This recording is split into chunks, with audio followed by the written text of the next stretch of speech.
Fatima horror में खुश आमदीद। हाथ को हाथ सजाई न देता था, लेकिन शकुंतला नागिन थी। इसकी आंखें अंधेरे में भी मुकम्मल तौर पर देख सकती थीं। वो आहिस्तगी से पलंग पर चढ़ गई। नौजवान सोते में कसमसा उठा। शकुंतला ने इंतहाई करीब होकर अपनी बाहें इसके गले में हमायल कर दी और घसीट कर नौजवान को अपने ऊपर डाल लिया। नौजवान की आंख खुल चुकी थी, लेकिन गहरे अंधेरे की वजह से वो अपनी बीवी की जगह शकुंतला की पहचान न कर सका और इसको अपनी मर्दाना वार गिरफ्त में ले लिया। थोड़ी ही देर में जज्बात का सैलाब चढ़ गया। शकुंतला बूढ़े रामनाथ से उकताई हुई थी और जवां खून जवां जिस्म की मतलाशी प्यासी आत्मा पानी की तलाश में थी। कश्मकश के बाद सावन झमझमीर बरसने लगा और प्यासी धरती सैराब होती चली गई। मूसलाधार बारिश के बाद मतला बिल्कुल साफ हो गया। अब सिर्फ गहरी सांसें सुनाई दे रही थीं और शकुंतला ने अपने होंठ नौजवान की गर्दन पर रख दिए थे और अपने दोनों हाथों से इसका मुंह दबाकर बंद किया और दांत शहरग में पेवस्त कर दिए। नौजवान के जिस्म को एक जोरदार झटका लगा और तड़पने के बावजूद भी शकुंतला ने इसकी आवाज़ न निकलने दी और इसका मुंह दबाए रखा और शहरग से मुंह लगाए अपनी खूनी प्यास बुझाती रही। नौजवान का खासा खून अपने शरीर में मुंतकिल करने के बाद वो उठी। इस वक्त शकुंतला अर्या हालत में थी। मुंह खून से लुथड़ा हुआ और आंखों में जुनूनियत थी। उठते ही वो एड़ी के बल घूमकर नागन बन गई और दीवार पर चढ़ते हुए रोशनदान के रास्ते बाहर निकल गई। बाहर निकलते ही जोर से फनकार मारकर अकाब की शक्ल इख्तियार की और अब ऊंची और तेज रफ्तार परवाज के साथ शाही महल की तरफ रवाना थी।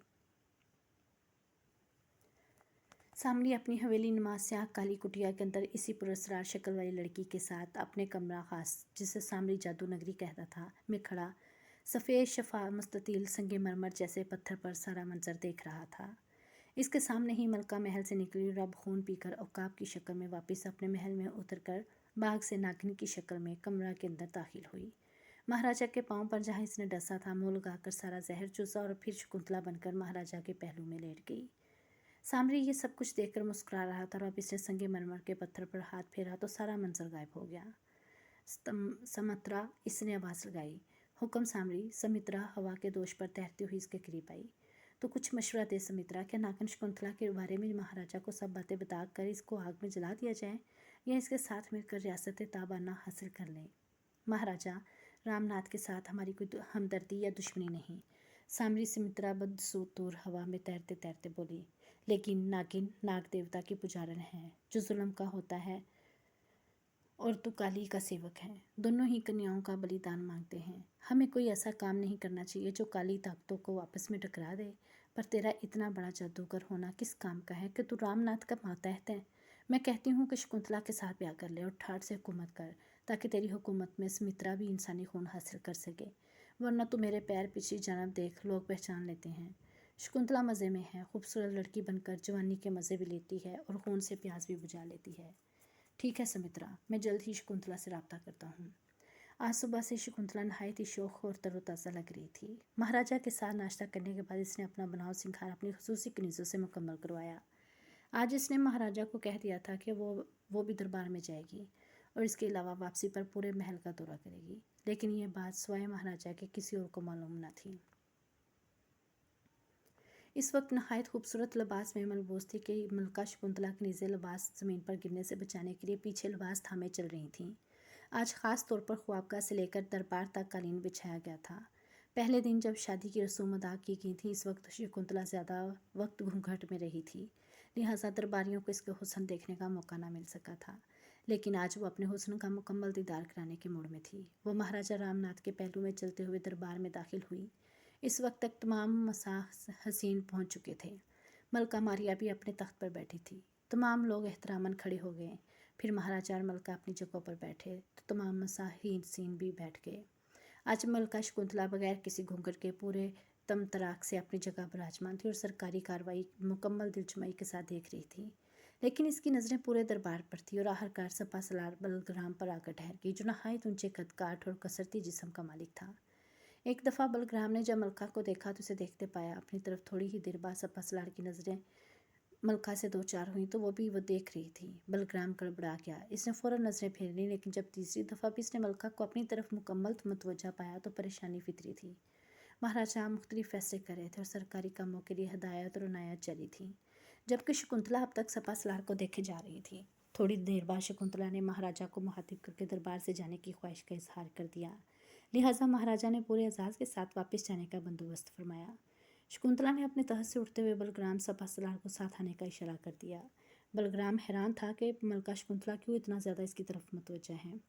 बहरहाल वह हुक्मदुल्ली करके अपने लिए कोई मुसीबत खड़ी नहीं करना चाहता था और उधर शकुंतला ने महाराजा को अपने साथ बलग्राम के भेजने की दरख्वास्त की। रामनाथ ने बलग्राम को थोड़ी देर बाद भेजने का वादा कर लिया। शकुंतला ने एक सरे से महल का दौरा शुरू किया और परिया, कमला, पूनम और दूसरी कनीज़ों की एक फ़ौज इसके हमरा थी। शाही महल की इंतज़ामिया भी। सबसे पहले शाही महल से बाराती इसने मुहाफ़िज़ दस्ते के सरबराह से पूछा कि महल की हिफाजत के लिए क्या इंतज़ामात होते हैं। इसने बताया कि महल जो कई 100 एकड़ पर मुश्तमिल है, इसके गिर्द मोटी सीसा प्लाई दीवार है। ये दीवार 15 गज़ ऊंची और 7 गज़ चौड़ी है। इसके ऊपर हर वक्त मुसल्लह अफवाज के दस्ते तैनात रहते हैं और हर 50 गज़ के फासले पर गर्म तेल या पानी के उबलते कड़ाह हर वक्त तैयार होते हैं, ताकि अगर बैरूनी फ़ौज हमला कर अवर होकर शहर पर कब्जा भी कर ले तो महल आसानी से फतह न कर सके। ये महल न सिर्फ पुरसाइश है बल्कि हिफाजती नुक्ता नज़र से कई किले से कम नहीं। शकुंतला ने थोड़ी देर महल की दीवार पर चढ़कर सरसरी नज़र से सारा निज़ाम देखा और नीचे उतर गई। अब वो महल के अंदर की इंतज़ामिया के दफ्तर की तरफ जा रही थी। यहाँ का सरबराह के थेड़ उमर शख्स खड़ा था। इसको ये तवक्का न थी कि मलका अचानक दौरे पर आ जाएगी। आइए आइए, तशरीफ़ लाइए मलका आलिया, वह हकलाने लगा। क्या नाम है तुम्हारा? मलका पूरे एतमाद के साथ इससे मुखातिब हुई। जी आनंद। आप तशरीफ़ रखिए ना, कब से यहाँ हो? जी तकरीबन 5 साल से। महल में इस वक्त कल कितने मुलाजिम हैं? जी तकरीबन 100 तनख्वाहदार मुलाजिम और 200 के करीब गुलाम और कनीज़ें हैं। हफाजती अमला और अफसरान बाला इसके अलावा होते हैं। परिया जी मलका हजूर पर ये हाथ बांध कर खड़ी होगी। आनंद से तमाम हिसाब किताब लेकर साथ ले चलो, हम खुद इसकी जांच पड़ताल करेंगे। हमें शक है कि हिसाब में गड़बड़ है। नहीं मलका हजूर, आपको गलत फहमी हुई है। बकवास मत करो। सिपाहियों इसे गिरफ्तार कर लो और मेरे अगले हुक्म तक इसे जेल में रखो। शकुंतला ने शान बेनियाजी से कहा। इसके बाद मलका वहाँ से अपनी फ़ौज से जफ़र के साथ निकली और महल के लिए खुराक-उलबास फराहम करने वाले शोबे में पहुँच गई। यहाँ एक औरत महकमे की अफसर थी और शक्ल से ही खरांट नजर आती थी। मलका को देखते ही कांपने लगी और खड़ी होगी। क्या नाम है तुम्हारा? कल्पना। मलका आलिया। कब से यहाँ की मुंतजिम हो? 2 साल से हजूर। जब से यहाँ आई हो अपने तमाम भी खाते और तुम्हारे आने से पहले का हिसाब वो सब लेकर हमारे साथ चलो। परिया, इससे भी खाते लेकर इसे भी गिरफ्तार कर लो। मलका का रूह महल के अंदर एक तरफ बनी हुई जेल के अंदर था। जेल सुरख ईंटों से बनी थी और तकरीबन 6 कमरों पर मुश्तमिल थी। पहले बरामदा था, फिर सहन और आखिर में दीवार के साथ साथ कमरे थे। जेल से बाहर ऊंची दीवार थी जिसके ऊपर नुकीले पत्थर लगाए गए थे। एक कमरे में अमला था और दूसरे में जेल का दरोगा। तीसरे कमरे में सामान था। एक कमरा में कैदी मर्द और दूसरे में कैदी औरतें और आखिरी कमरे में ख़तरनाक नौइयत के कैदी होते थे। जेल का दरोगा मलका को सामने पाकर हैरान परेशान था। मलका ने इसे भी सिर्फ चंद मिनटों में जेल रिकॉर्ड पेश करने का हुक्म दिया और मतहतों को आर्डर दिया कि दरोगा को गिरफ्तार कर लिया जाए। परिया मलका ने इसके कान में कहा, यहाँ 4 कैदी होंगे जिन्हें महाराजा ने हमसाया रियासत से वापस आते वक्त रास्ते में गिरफ्तार किया था। इन चारों को हमारी ख्वाबगाह में पहुँचा और इन तीनों को लेकर अपने कमरे में हम भी वहीं आएंगे। ये कहकर मलका भी जेल से बाहर आई ही थी कि सपा-सलार बलग्राम इसे तलाश करता हुआ इधर आ निकला। नमस्ते। इसने हाथ बांधकर मलका का इस्तकबाल किया। मलका ने सर हिलाकर जवाब दिया, बलग्राम, तुम हमारे कमरे में आकर हमसे मुलाकात करो। जो हुक्म मलका आलिया। किस वक्त हाजिर हो जाऊँ? दोपहर का खाना आज तुम हमारे साथ खाओ। ये कहकर मलका चल पड़ी और कनीज़े और दीगर लोग भी थोड़ी देर बाद मलका परिया के कमरे में आ गई। जेल का दरोगा, इंतज़ामिया का सरबराह और महकमा खुराक व लिबास के अफसर वहाँ सिपाहियों की हिरासत में मौजूद थे। परिया, क्या तुम्हारे कमरे के पीछे भी कोई कमरा है? जी हाँ मलका आलिया, इसके पीछे तो कमरों की कतार है। तीनों को पिछले कमरे में ले जाओ। सिपाहियों का दस्ता अंदर जाकर सिपाहियों को हदायत करो कि इनके पाँव बांधकर हाथों में रस्सी डालकर छत के साथ बांध दें और मुंह में कपड़ा डालकर कस दो और फिर खुद एक कुर्सी पर बैठ गई। थोड़ी देर बाद परिया ने आकर बताया कि तमाम काम हो चुके हैं। चलो हम भी देखें। परिया शकुंतला को लेकर पिछले दरवाजे से अंदर गई। पीछे राहदारी थी जिसमें आमने सामने कमरे थे और ये तमाम खाली थे। एक कमरा छोड़कर दूसरे कमरे में दोनों दाखिल हुई तो दरोगा, अफसर, औरत और आनंद को कमरे के वस्त में बुरी तरह जकड़े पाया। शकुंतला मसरत से बोली, शाबाश परिया, बहुत अच्छा, तुम मेरी हर बात समझ आती हो। दासी हूँ आपकी हजूर। अब क्या हुक्म है मलका आलिया? परिया अदब से बोली, एक डंडा लेकर आओ। अभी लाई जी। चंद ही लम्हों में परिया एक मोटा बैत जो इसके अपने इस्तेमाल में था लेकर आई और शकुंतला को पेश कर दिया। खुद पकड़ो, शकुंतला ने हुक्म दिया, और इन तीनों को इस वक्त तक मारो जब तक तुम्हारे हाथों की ताकत साथ दे। ज़रूर मलका आलिया। परिया झुक कर पीछे हुई और बैत सीधा करके अफसर औरत पर बरसाने लगी। औरत बुरी तरह तड़पने लगी, लेकिन हाथ पांव बंधे होने की वजह से ज़्यादा तड़प भी न सकी और भड़कने लगी। मुंह में कपड़ा ठूंसा हुआ था, लिहाजा बेचारी की आवाज़ भी हलक में ही रह जाती।